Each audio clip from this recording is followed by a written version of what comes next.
রাজধানীর শাহজাদপুরে সৌদি আবাসিক হোটেলে আগুনের ঘটনায় শ্বাসরুদ্ধ হয়ে 4 জন মারা গেছেন। তাদের 3 জনের পরিচয় এখনো শনাক্ত করা হয়নি। মরদেহ রাখা হয়েছে ঢাকা মেডিকেলের মর্গে। সোমবার দুপুর 12টার পর আগুন লাগার খবর পায় ফায়ার সার্ভিস। পরে দুটি ইউনিটের 47 মিনিটের চেষ্টায় আগুন নিয়ন্ত্রণে আসে।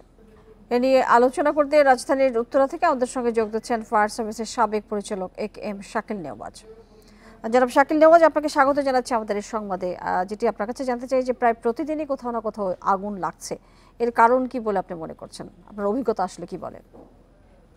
ধন্যবাদ আমাকে আমন্ত্রণ জানানোর জন্য।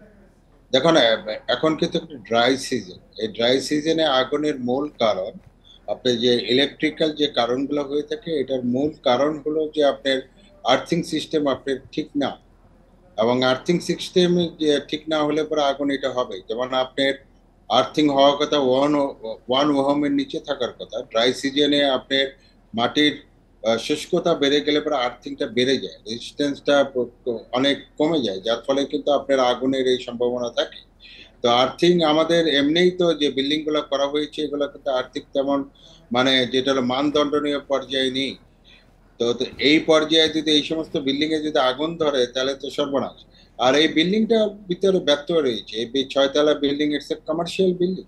এই বিল্ডিং এ কেন একটা সিঁড়ি থাকবে? এটা তো মিনিমাম 2টা সিঁড়ি থাকার কথা, কারণ অকুপেন্ট টেনেন্টস এর পরিমাণ অনেক বেশি। এখানে 2টা সিঁড়ির উপরে নিচে কোনো অবস্থাতে এই বিল্ডিং গ্রহণযোগ্য না। মাই question is that commercial building এর আসলে কি কি ধরনের অগ্নি নির্বাপন ব্যবস্থা থাকা হচ্ছে সেটা জানতে চাই। এবং ছোট্ট একটা আগুন আমরা দেখেছি, 4 জন মারা গেছে এবং সিঁড়ির দরজায় তালা দেওয়া ছিল। এই মৃত্যুর দায় আসলে কার? দেখেন, এই মৃত্যুর দায় হলো যে তাদেরকে বিউটি পার্লার এবং আবাসিক হোটেলের পারমিশন কারা দিয়েছে, তাদেরকে অবশ্যই দায় নিতে হবে। আর আপনি বলেন ছোট্ট একটা বিল্ডিং এ ছোট আগুন ধরেছে। এই বিউটি পার্লারে দেখেন যে এটা 10, 15, 30, 40 লাখ টাকা, 50 লাখ টাকার কিন্তু ডেকোরেশন করেছে। এই ডেকোরেশন গুলো হলো মডার্ন কন্টেন্ট, এগুলো হলো হাইড্রোকার্বন আইটেম। অতি অল্প আগুনে কিন্তু স্মোক এখান থেকে জেনারেট হয়। তো স্মোকের ভিতরে এটা hydrogen cyanide, benzene, phosgene, hydroxide, hydrogen cyanide এগুলো থাকে। এগুলো ভেরি করসিভ এবং উইদিন ফ্র্যাকশন অফ ভিতরে কিন্তু মারা যায়। এবং মানুষ যাওয়া বাস্তব একটা সিঁড়ি ছিল, সেই সিঁড়িটা কিন্তু ব্লক হয়ে গেছে। তার উপরে এই সিঁড়িটার আপনার কিন্তু ছাদের উপরে তালা দেওয়া ছিল। এটার জন্য তো আমি মনে করি যে এদেরকে শুধু ফাঁসি হওয়া উচিত। এটা আইনগত খুব দণ্ডনীয়, এদেরকে ধরতে হবে। এবং মূল কথা হলো যে এদেরকে বিজনেস করার পারমিশন দিল কারা, অথরিটি কারা, তাদেরকে ধরতে হবে। এখানে আপনার সিটি কর্পোরেশন আপনি তাদের কথার প্রসঙ্গে বলছিলেন যে যে স্মোক অ্যালার্ম, অটো হাইড্রেট এসব ব্যবস্থা আধুনিক ভবনগুলো তো কিন্তু আমরা দেখতে পাই না। এইসবগুলো দেখার আসলে দায়িত্ব কার? দেখেন, এটা দেখার দায়িত্ব কিন্তু যদি হাইড্রেন সিস্টেম না থাকে, এটা হলো আবাসিক হোটেলে, এটা কিন্তু ফায়ারের উপরে বর্তায়। কিন্তু ফায়ার যেহেতু এখানে বলছে যে তারা সেফটি প্ল্যান এবং লাইসেন্স তারা দেয় নাই, তো তাদেরকে কিন্তু আপনি সরাসরি করতে পারবেন না। আর ব্যবসার ক্ষেত্রে এখানে সিটি কর্পোরেশন তাদেরকে লাইসেন্স দিয়েছে, সো তাদেরকে জবাবদিহিতার ভিতরে অবশ্যই আনতে হবে। আমি বারবার বলেছি এবং বারবার প্রত্যেকটা টকশোতে বলি, সিটি কর্পোরেশন এই সমস্ত ব্যবসায়িক কাজে কোনো অবস্থাতেই লাইসেন্স দিবে না ফায়ারের কনসার্ন ছাড়া। আপনি দেখেন এই আবাসিক, এটা কিন্তু শাকিল নিয়েও যেগুলো স্পষ্ট, আমরা অনেক বড় ঘটনার পরও আসলে কোনো ধরনের সচেতনতা আজও দেখতে পাই না। এইটার দায় আসলে কার? এটা দায় সচেতনতা প্রথম দায় সরকারকে নিতে হবে। কারণ সরকার যদি তাকে পারমিশন না দিত, তার উপরে যে রেগুলেটরি যে ইটা আছে যদি খাটাইতো, তাহলে সে তো এখানে ব্যবসা নিতে পারতো না। তো সরকারকে এখন হার্ড লাইনে যাইতে হবে। পূর্বে কি হয়েছে, কম্প্রোমাইজের মাধ্যমে বিভিন্ন কিছু হয়েছে।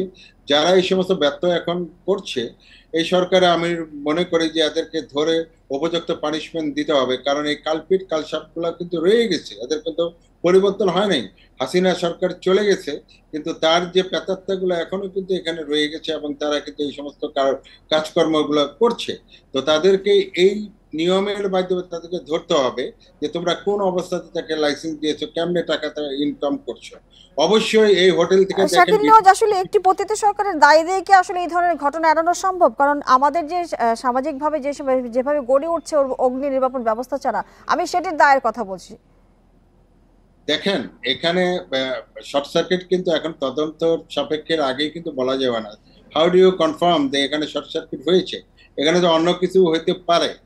তো শুধু শর্টকাট সার্কিটের উপরে কিন্তু আপনার এখানে করা যাবে না।